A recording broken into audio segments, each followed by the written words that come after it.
18 horas. Notícias de Manaus, Amazonas, Brasil e do mundo.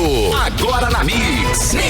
6 horas em ponto em Manaus. Boa noite pra você em 100,7. Boa noite pra você na sintonia certa. Você que está aí no melhor Mix do Brasil. Vamos juntos mais uma vez, começando mais uma edição do programa 18 horas aqui na Mix FM 100,7. Hoje é terça-feira, dia 7 de setembro, dia da independência do Brasil. 2021 é o ano, Karime. Tudo bem, tudo certo, tudo bacana pra você nesse feriadão, Karime? Deu tudo certo? Tudo tranquilo, é isso aí. Um feriadão maravilhoso, sol lindaço sol aí pra galera aqui em Manaus, né não? Muito Sim. Boa noite pra você e obrigada pela sua companhia, você sintonizado aqui em 100,7. Estamos juntos até às 7 da noite aqui no 18 horas. 6 e 1. 18 horas.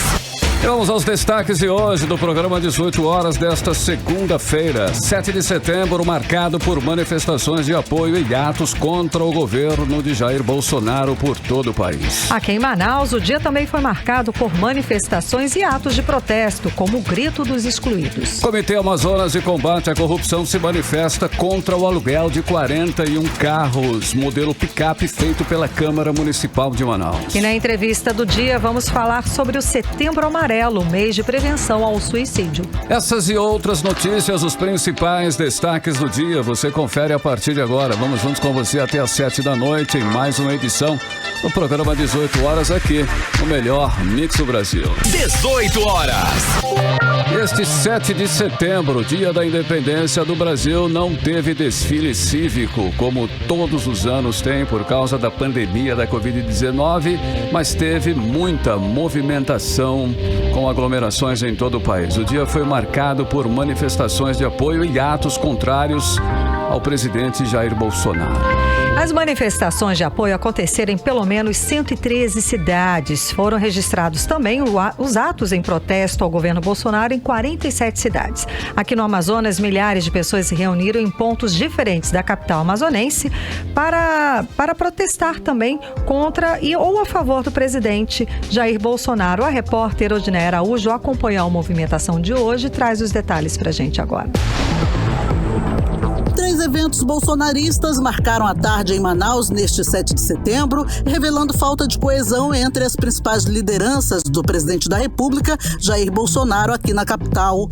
Na Ponta Negra, o empresário Romero Reis reuniu apoiadores do presidente com palavras de ordem, faixas e manifestações contra o STF e os ministros do Supremo. Na Praça do Congresso, no centro, o ex-superintendente da Suframa, Coronel Alfredo Menezes, uma das principais lideranças do presidente da República no Amazonas, também reuniu apoiadores em favor de Bolsonaro. O grupo seguiu em passeata pelas principais ruas do centro, como a Ramos Ferreira, 7 de setembro e Eduardo Ribeiro. E na Bola da Suframa, no Centro Cultural Povos da Amazônia, o deputado federal Silas Câmara comandou o ato em favor do presidente Bolsonaro, com apoio de evangélicos de várias igrejas. Em todos os atos, os manifestantes pediram o fechamento do STF, a prisão de ministros, o voto impresso e a intervenção militar, o que é inconstitucional. Antes dos atos, o coronel Menezes se apresentou como legítimo representante do presidente da República no Amazonas em uma live na internet e falou das motivações dos atos em Manaus. Nós queremos ter o sentimento da esperança, da mudança. E esse sentimento da esperança, né, que nos move o apoio ao presidente da República. Ele representa a integridade, ele representa um homem que representa o trabalho, um homem que em 30 meses de governo recebeu 123 ações do STF sobre o seu governo. Se nós dividirmos 30 por 123, dá 4. Significa 4 por mês, 1 por semana. Então, se a justiça máxima desse país fizesse isso com os outros presidentes, nós teríamos um país melhor hoje. Além das manifestações em favor do presidente, teve atos contra Bolsonaro. O Largo do Igarapé do Mestre Chico, na zona sul da capital, concentrou os antibolsonaristas. Com faixas de acusações de negligência do presidente na pandemia, os mais de 500 mil mortos pela Covid-19 no país e outras acusações, os manifestantes pediram a saída do presidente Jair Bolsonaro e se juntaram ao Grito dos Excluídos, promovido pela Igreja Católica.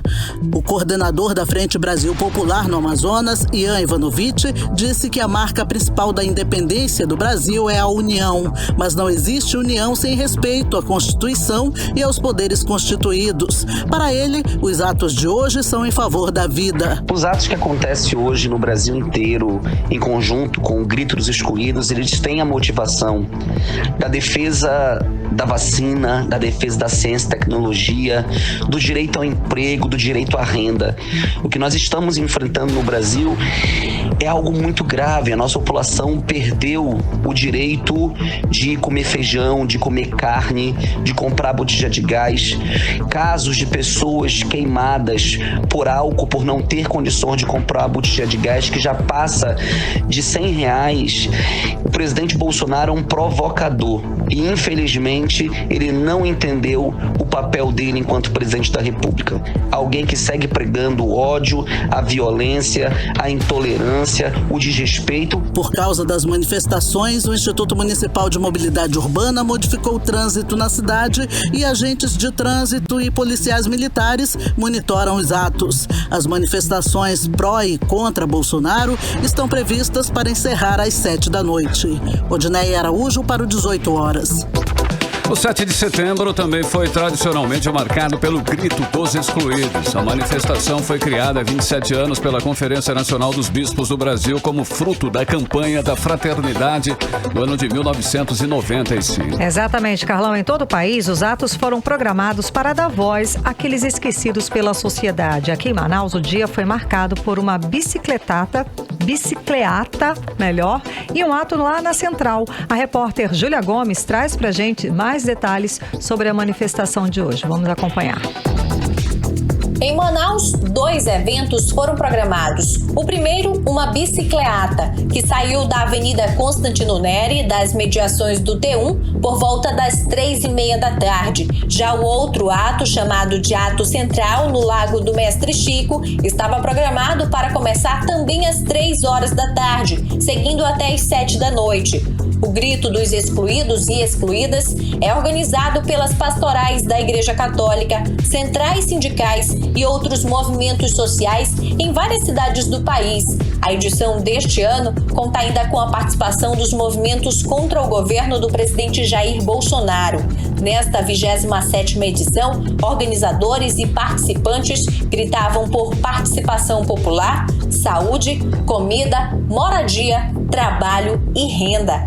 Militante da área da educação, a professora Elma Sampaio, coordenadora geral do Sindicato dos Professores e Pedagogos de Manaus, também participou do movimento e falou sobre o momento que o país vive de exclusão da educação, do emprego e de outros direitos, principalmente o direito à vida. Nós todos acreditamos que nosso país vive um momento de retrocesso em todas as áreas e também ameaças ao meio ambiente, que ameaçam a vida de todos e de todas. Então, nós vamos continuar nessa busca de nos engajarmos para que a democracia ela seja defendida, os direitos constitucionais eles sejam assegurados. Para o enfermeiro Elton Aleme, do Fórum de Entidades de Enfermagem do Amazonas, a edição deste ano foi também um grito pela saúde, pela enfermagem e pela vida do povo brasileiro. No momento em que a gente escolhe estar aqui nas ruas do 7 de setembro, protestando contra o descaso, especialmente do governo federal, em relação à saúde pública, os milhares de mortos, mais de 583 mil pessoas que faleceram pelo Covid no Brasil, os nossos colegas profissionais de enfermagem, infelizmente o Amazonas é o estado onde mais profissionais morreram, percentualmente a nível de Brasil, 82 profissionais faleceram, e a gente vem aqui dizer que nós queremos que o Estado brasileiro, que as pessoas possam estar de mãos dadas com a saúde pública. Em Manaus, o Grito dos Excluídos e Excluídas está sendo organizado pelas pastorais sociais da Arquidiocese de Manaus e a Caritas Arquidiocesana da capital. Marcos Brito, coordenador do movimento, falou com a nossa equipe de reportagem. É com muita alegria que estamos aqui no Largo do Mestre Chico, na realização do 27º Grito dos Excluídos e das Excluídas, que temos como tema Vida em Primeiro Lugar e com o lema na luta por participação popular, saúde, comida, moradia, trabalho e renda já. Por esse motivo, queremos que você também venha para cá conosco expressar através da tua indignação esse momento que está tão difícil para o povo brasileiro, o povo amazonense, o povo manauara. Júlia Gomes para o 18 horas. Seguimos falando sobre os atos deste 7 de setembro. Agora vamos para Brasília conversar com o correspondente do programa 18 horas, o jornalista Carlos Eduardo Matos. Então, boa noite, Carlos Eduardo. Jair Bolsonaro, presidente, acabou participando das manifestações tanto em Brasília quanto em São Paulo. Conta pra gente como é que foi. Boa noite. Boa noite, Karime. Boa noite, Carlão. Boa noite a todos. A Polícia Militar do Distrito Federal estima que 400 mil pessoas participaram das manifestações de hoje em apoio ao presidente Jair Bolsonaro. Não foi um movimento pacífico, porque houve ontem à noite tentativa de invasão ao prédio do Supremo Tribunal Federal.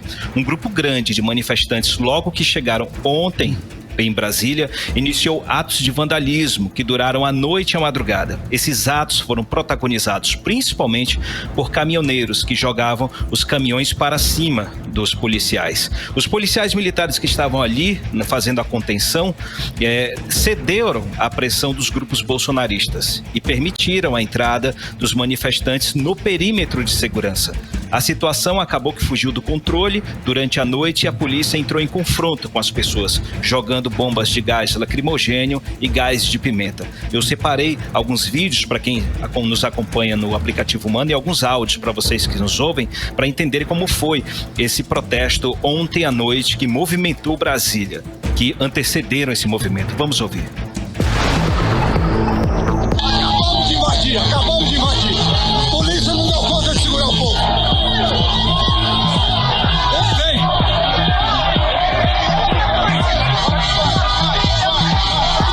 Olha aí a polícia, não deu conta. Não deu conta de segurar o povo. E nós vamos invadir o STF amanhã. O povo indo pra cima da polícia, tá quebrando tudo aqui.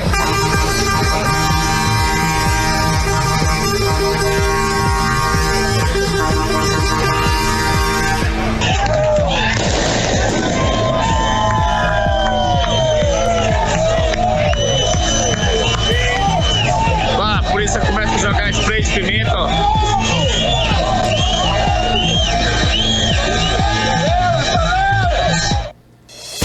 Daí a gente acompanhou os trechos das manifestações de antes, né? Ainda de ontem, invadindo lá os espaços em Brasília, não é, Carlos Eduardo? E algumas movimentações de hoje de manhã, Carlos Eduardo. Os atos de violência ocorreram na noite de ontem. Hoje houve apenas algumas prisões pontuais por porte de entorpecente, porte de arma, mas arma branca, enfim, mas nada muito grave. Apesar do confronto de ontem à noite, ninguém foi preso. A situação só acalmou hoje pela manhã, quando o efetivo da polícia foi reforçado na esplanada dos ministérios. O presidente Jair Bolsonaro participou de um pequeno desfile hoje pela manhã no Palácio do Alvorada e depois seguiu para uma manifestação na esplanada dos ministérios, onde estava concentrado grande número de pessoas. Após fazer um pronunciamento, ele seguiu de helicóptero para São Paulo, onde participou dos protestos lá na Avenida Paulista. Nos dois discursos que ele fez, em Brasília e em São Paulo, Bolsonaro não economizou críticas, principalmente contra o ministro do Supremo Tribunal Federal, Alexandre de Moraes. O magistrado preside o inquérito das fake news, no qual inclui o próprio Bolsonaro como investigado. Essa semana ele determinou a prisão do jornalista bolsonarista Wellington Macedo e do também jornalista Oswaldo Eustáquio, que foi preso hoje à tarde pela Polícia Federal. Alexandre de Moraes também determinou a prisão do empresário americano Jason Miller, que é influenciador político e braço direito do ex-presidente dos Estados Unidos, Donald Trump. Ele desembarcava no aeroporto de Brasília quando foi detido pela Polícia Federal e isso irritou muito o presidente. O presidente da República chamou publicamente várias vezes Alexandre de Moraes de canalha e que a paciência do povo acabou. Vamos ouvir uma parte do discurso dele feito aqui em Brasília.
Aí a gente acompanhou uma das falas do presidente Jair Bolsonaro nas manifestações de hoje que aconteceram em Brasília. Carlos Eduardo. Esse é o principal trecho da fala dele aqui em Brasília, porque vamos separar em 2 pontos. O primeiro ponto é que essa fala, abre aspas, sofrer aquilo que não queremos, soou um tom de ameaça ao Poder Judiciário e isso acendeu o alerta das principais lideranças políticas. O segundo ponto, para vocês entenderem, esse Conselho da República que ele referiu é um órgão superior de consulta do Presidente da República que é convocado em situações que requerem intervenção federal, estado de defesa, estado de sítio. Bolsonaro também voltou a falar sobre o voto impresso e auditável e criticou o presidente do Tribunal Superior Eleitoral, o TSE, o ministro Luiz Roberto Barroso. Vamos ouvir essa fala dele já lá no discurso em São Paulo. Nós queremos uma eleição limpa, democrática, com voto auditável e contagem pública do voto. Não podemos ter eleições que pare dúvida sobre os eleitores. Nós queremos eleições limpas, auditáveis e com contagem pública do governo. Não posso mais ficar de uma farsa como essa patrocinada ainda pelo presidente do Tribunal Superior Eleitoral. Aí a gente acompanhou agora a fala do presidente Jair Bolsonaro nas manifestações desse 7 de setembro, desta vez em São Paulo. E ele citou, não é, Carlos Eduardo, esse conselho, né? É um conselho da República. Já em manifestação a respeito desse conselho, o senador Randolfo Rodrigues, que faz parte da CPI da Covid do Senado Federal, já se manifestou nas redes sociais dizendo que ele e o presidente da CPI, Omar Aziz, vão fazer parte do conselho. Carlos Eduardo. É uma tentativa do senador Randolph. Claro que ele falou 2 coisas no tweet dele hoje à tarde. A primeira é que ele vai se colocar como membro desse conselho junto com o senador Omar Aziz.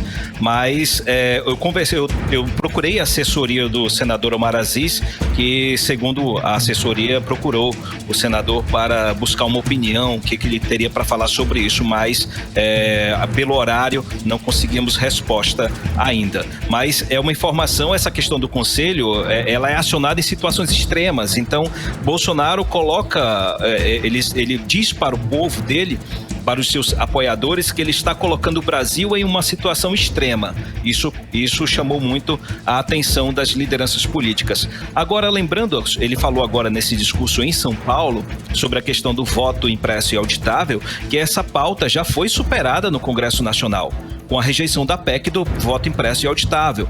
Essa proposta não vai mais para frente, nem na Câmara e nem no Senado, mas o presidente ainda usa esse tema para mobilizar os apoiadores dele. Agora, Karine, as falas do presidente Jair Bolsonaro, que mantiveram o confronto direto com o Poder Judiciário, está mobilizando os partidos políticos em torno do impeachment do presidente Jair Bolsonaro.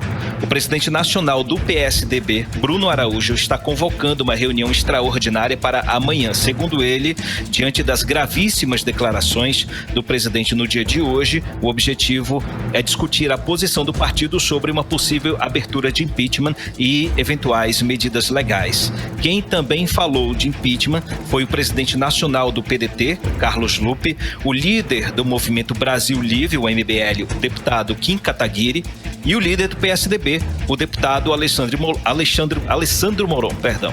Eles avaliam que o presidente ultrapassou os limites constitucionais e cometeu crime de responsabilidade. O presidente da Câmara, o deputado Arthur Lira, ainda não se pronunciou publicamente, mas os partidos já informaram por meio de suas assessorias que vão mobilizar a partir de amanhã uma pressão em cima do presidente Lira para que ele possa acolher um dos 130 pedidos de impeachment contra o presidente da República, Jair Bolsonaro. Volto com vocês, Karine e Carlão. Ok. Muitíssimo obrigado, uma ótima noite, bom trabalho, Carlos Eduardo. Obrigado, até amanhã. Tchau, tchau, gente. Tchau, tchau. 6h20 e você está no melhor Mix do Brasil. 18 horas. Olha, o desmatamento no sul do Amazonas provoca aumento no número de queimadas no estado. Segundo especialista do INPE, a substituição da floresta por pastagens faz com que as folhas e as poucas árvores que restam tornem o solo mais seco e mais propício a propagar o fogo. Bom, ainda de acordo com o INPE, este quadro, somado com o aumento do desmatamento, pode levar a uma diminuição do volume de chuvas aqui na região. Lembrando que o estado do Amazonas registrou o maior número de queimadas em agosto em toda a história, em toda a Amazônia, desde o ano de 2000. Concentrou 30% do total de ocorrências aqui na região. 18 horas. E ainda hoje aqui no 18 horas, o Comitê Amazonas de Combate à Corrupção critica o aluguel de 41 carros modelo picape feito pela Câmara Municipal de Manaus. É o nosso assunto em instantes, logo depois da playlist. 18 horas. E agora nós vamos saber aí, vamos conferir a previsão do tempo para esta noite e também a madrugada de quarta-feira. Tempo e temperatura com Karime Leão. Previsão do tempo. Segundo informações do Climatempo, a previsão é de pancadas de chuva durante a noite e a madrugada. A mínima prevista é de 23 graus, a máxima pode chegar a 34 graus. As chances de chuva são de 90% e a umidade relativa do ar fica entre 36% e 72%. 6h28. Mix. Olha, a Justiça do Amazonas mandou suspender a instalação da CPI da Amazonas Energia. Decisão liminar foi determinada no último sábado pelo desembargador plantonista Ayrton Luiz Correia Gentil. Essa CPI foi criada no dia 1º de setembro para apurar as possíveis irregularidades na geração e distribuição de energia elétrica aqui no estado. No entanto, a concessionária Amazonas Energia entrou com mandado de segurança para derrubar a decisão dos deputados. A Justiça acatou o pedido, alegando falta de delimitação de fatos a serem investigados. Agora o processo deve ser distribuído nesta quarta para um relator que pode manter ou derrubar a decisão do desembargador. 18 horas.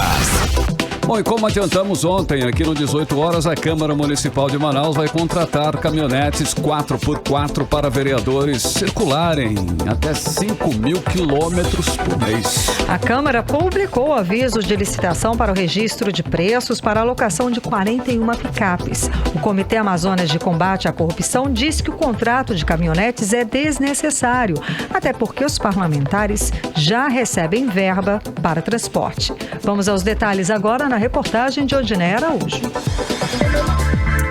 Quando a gente pensa que já viu de tudo na política de Manaus, vem a Câmara Municipal e publica edital para contratar 41 picapes, tipo caminhonetes 4x4, próprias para circular em terrenos irregulares e ramais. A questão, entre outras, é que o colégio eleitoral desses vereadores é somente na capital, onde não há ramais, e além disso, já existe uma verba específica para aluguel de carros disponível para cada vereador, como explica o integrante do Comitê Amazonas de Combate à Corrupção, Manuel Júnior. Os vereadores já têm a verba do CEAP que devem ser usadas para aluguel de carros e as despesas, os custos com o mandato, né? Que é R$18 mil por mês, acumuláveis. Então, qual a necessidade de carros 41 picapes 4x4 para vereadores andarem em Manaus? Qual a necessidade? Quais são os ramais que nós temos aqui que precisam de carro 4x4? Qual a justificativa? Eu não vejo justificativa plausível para que para que seja efetuada essa despesa, né? O aviso de licitação do aluguel das picapes 4x4 foi publicado no dia 3 de setembro. Essas picapes têm que ter no máximo 1 ano de uso, motor flex igual ou superior a 2.4, 4 portas, ar-condicionado, sonorização, direção hidráulica, capacidade para 5 passageiros e com autorização para rodar 5.000 quilômetros por mês.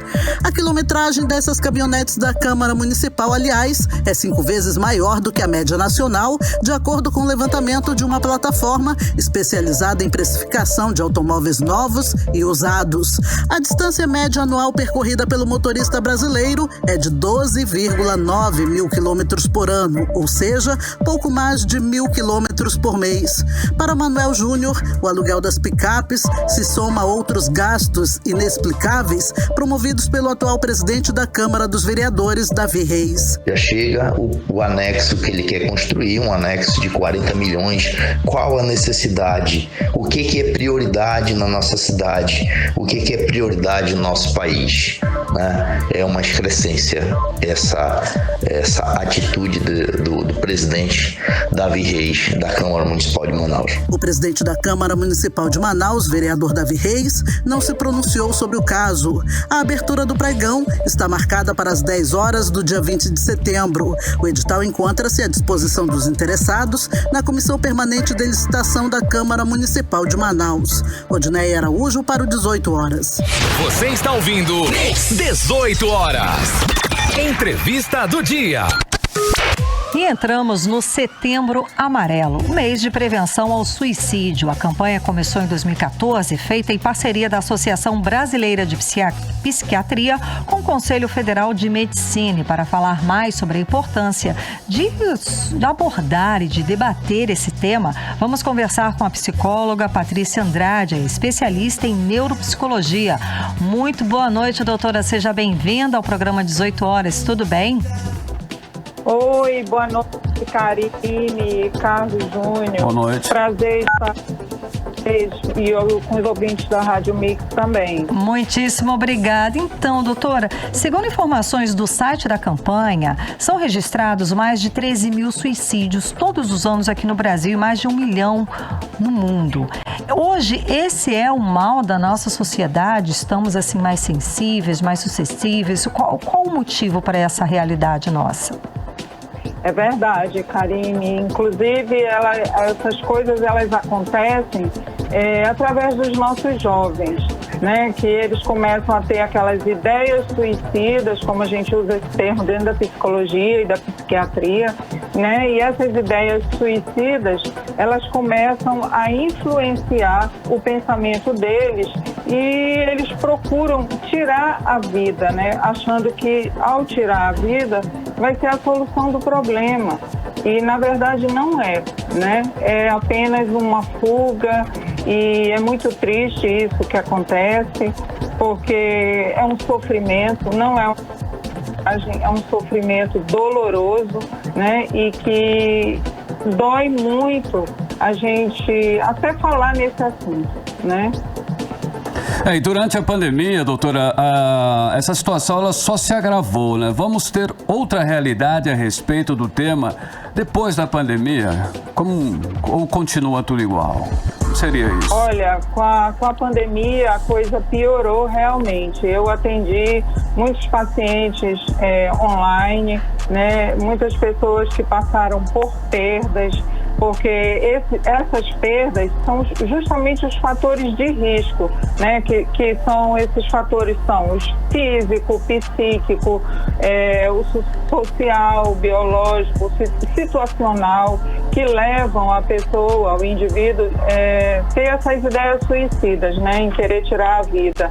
E com a pandemia, por eles também, as pessoas estarem passando por muitas perdas significativas, né? Perda de um ente querido, perda de uma mãe, de um marido, de um filho. E isso tudo leva realmente a esses atos dolorosos, né?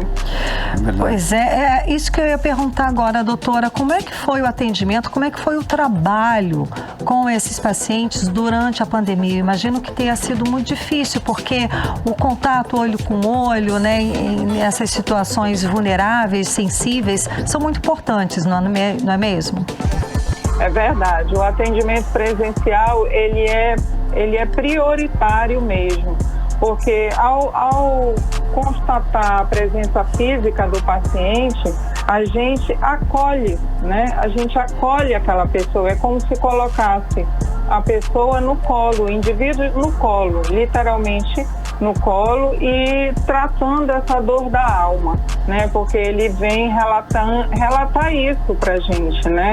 Então, nós, como psicólogos, os psiquiatras, a gente tem uma certa... Não vamos dizer que nós somos frios para isso, não é. É porque a gente faz esse trabalho com muito amor, carinho, para justamente a gente se doar para o paciente, né? Realmente é um trabalho com amor e com coração.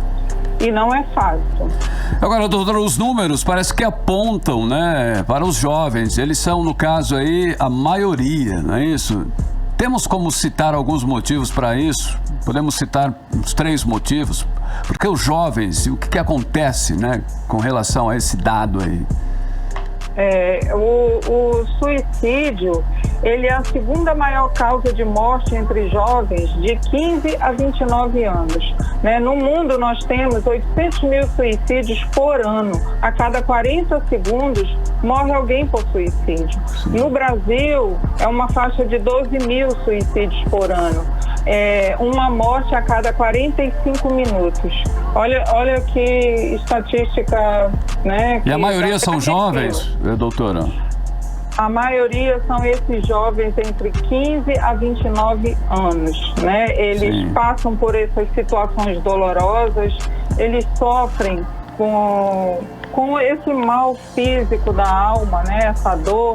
Às vezes são os pais que estão, né, se separando, ou eles se sentem culpados por conta disso e eles acabam até se automutilando, que são aqueles jovens que a gente vê muito por aí, né, nas escolas, que eles pegam a gilete e passam no braço, né, se automutilando.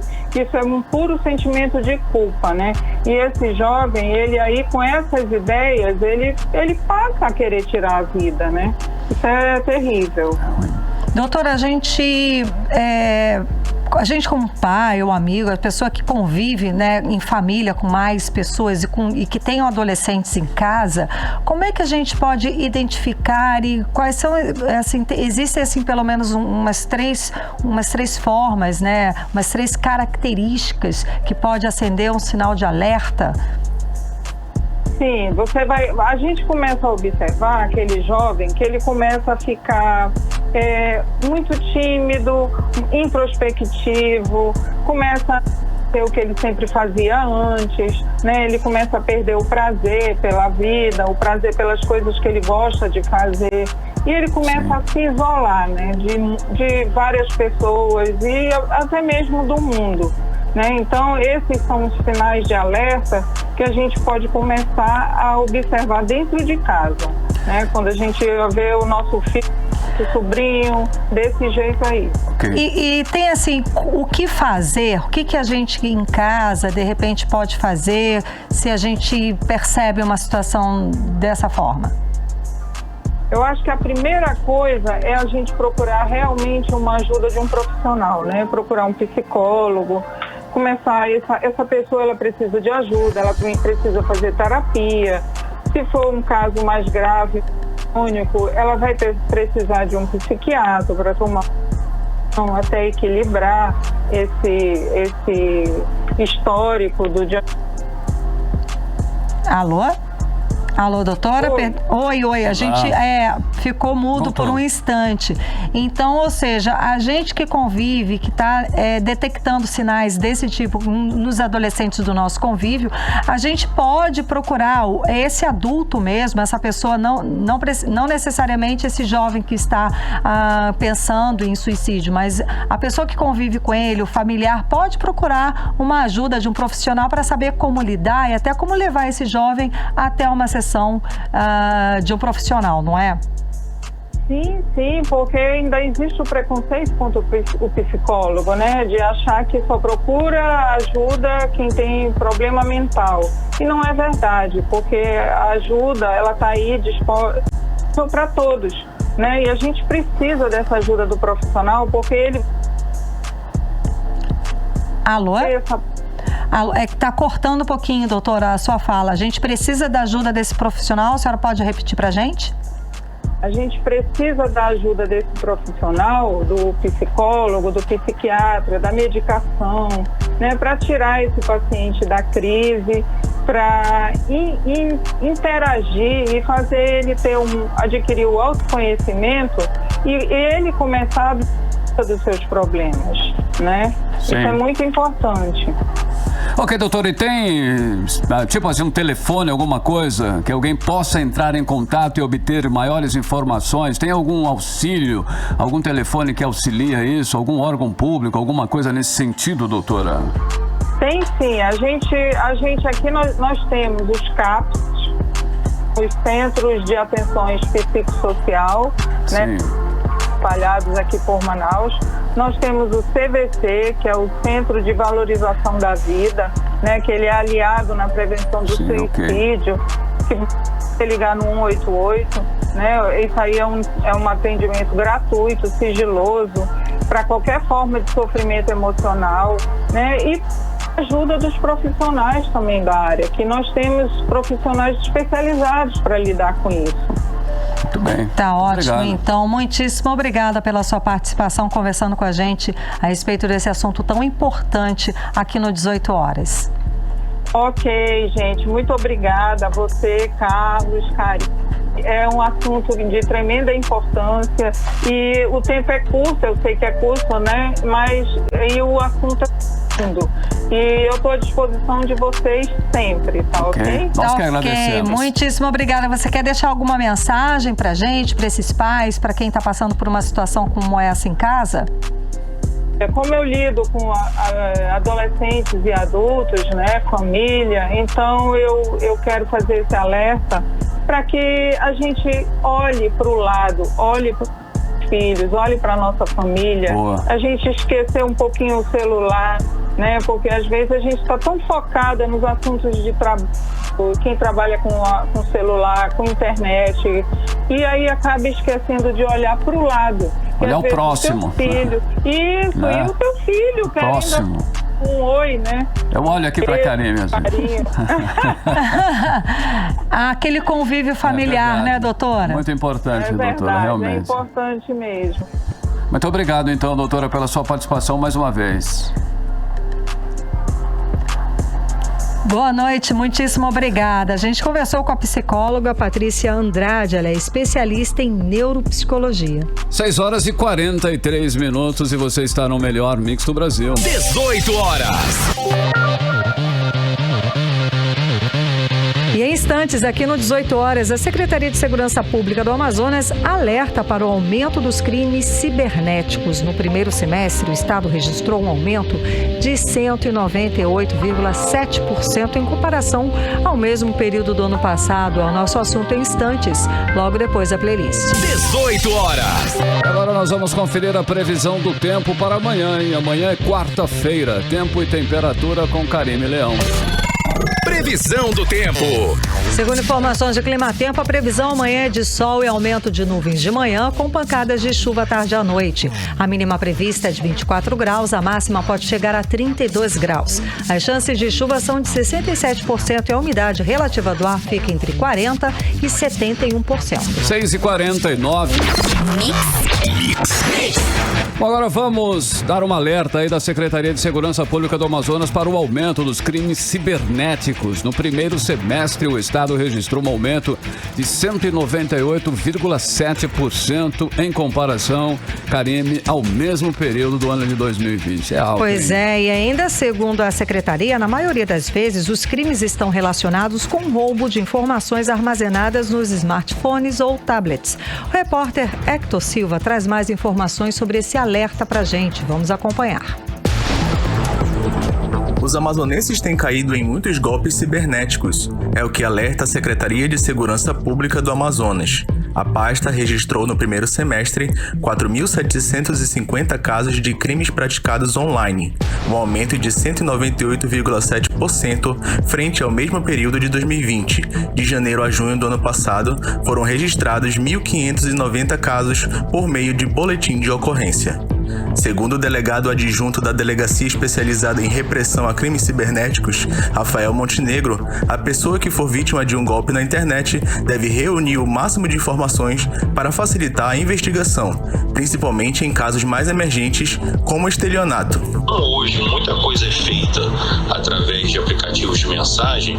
Sugiro e aconselho que a pessoa leve esses prints, porque quanto mais prints você levar, quanto mais embasamento do crime acontecido você poder levar, para nós fica melhor a iniciarmos a investigação. O delegado também alerta sobre a troca de mensagens íntimas com desconhecidos e sobre o fornecimento de dados pessoais por aplicativos de mensagens. Evitar, de certa forma, estar trocando mensagens ou até imagens, íntimas. Você não dá dados pessoais por aplicativos, por sites de mensagem, enfim, não fornecer senhas de forma alguma.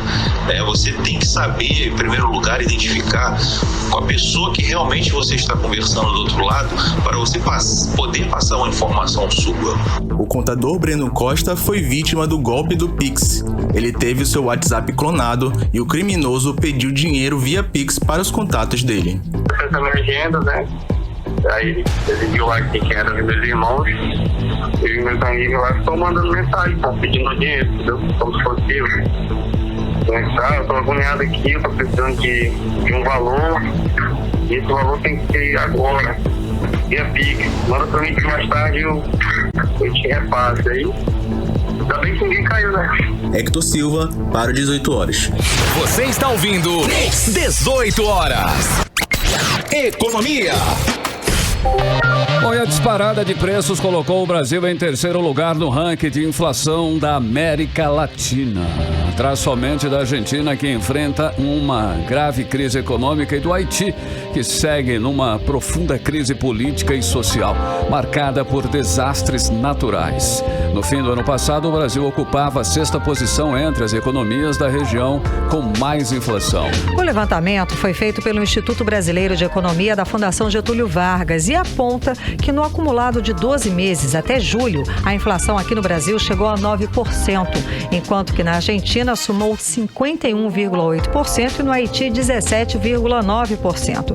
Esse estudo não incluiu a Venezuela, porque o país vive um colapso econômico e apresenta indicadores distorcidos que inviabilizariam a comparação com as outras economias. O ponto central é que o ritmo da inflação no Brasil tem surpreendido e preocupado os analistas. Hoje, a análise deles é a de que a alta de preços se espalhou por boa parte da economia. E a previsão do mercado financeiro para o Índice Nacional de Preços ao Consumidor Amplo, o IPCA, que é considerada a inflação oficial do país, tem piorado semanalmente. Os analistas projetam que a inflação vai encerrar este ano em 7,58%, bem acima da meta estipulada pelo governo, que era de 3,75%. Bom, e agora nós vamos falar sobre geração de emprego. Isso porque o Amazonas foi o primeiro estado com o maior número de vagas abertas pelos pequenos negócios em julho.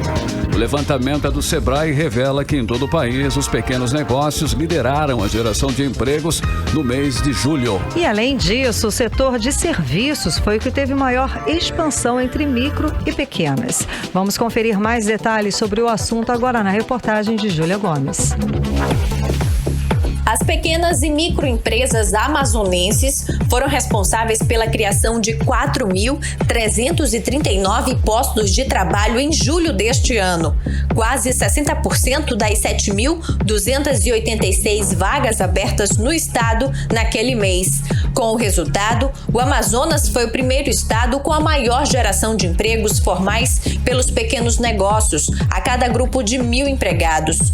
Os dados são do Sebrae, o Serviço de Apoio a Micro e Pequenas Empresas, com base no novo CAGED, o Cadastro Geral de Empregados e Desempregados.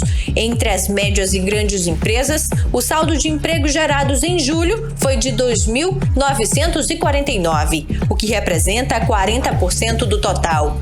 No acumulado de 2021, os dados do novo CAGED mostram que já foram criados no Amazonas mais de 19.700 postos de trabalhos formais. As micro e pequenas empresas foram responsáveis por 13.684 dessas vagas, enquanto que as médias e grandes empresas geraram um pouco mais de 6.000 empregos. No acumulado até julho, a participação dos pequenos negócios na geração de empregos foi de 70%. Microempresa é aquela que tem até 9 empregados, no caso dos setores agropecuário, de comércio e serviços, enquanto que na indústria são consideradas microempresas aquelas com até 19 empregados. Já as pequenas empresas possuem entre 20 e 99 empregados, no caso da indústria, e entre 10 a 49 empregados nos setores da agropecuária, comércio e serviços. O setor de serviços foi o que mais gerou empregos em julho, respondendo por 43,37%. Já no acumulado do ano no Amazonas, a participação do setor é de 42,26%. Júlia Gomes para o 18 horas. 18 horas. Carlão, e depois de 5 dias sem novos registros, o Amazonas confirma mais um caso de rabdomiólise. A Fundação de Vigilância em Saúde atualizou o cenário na noite desta terça-feira.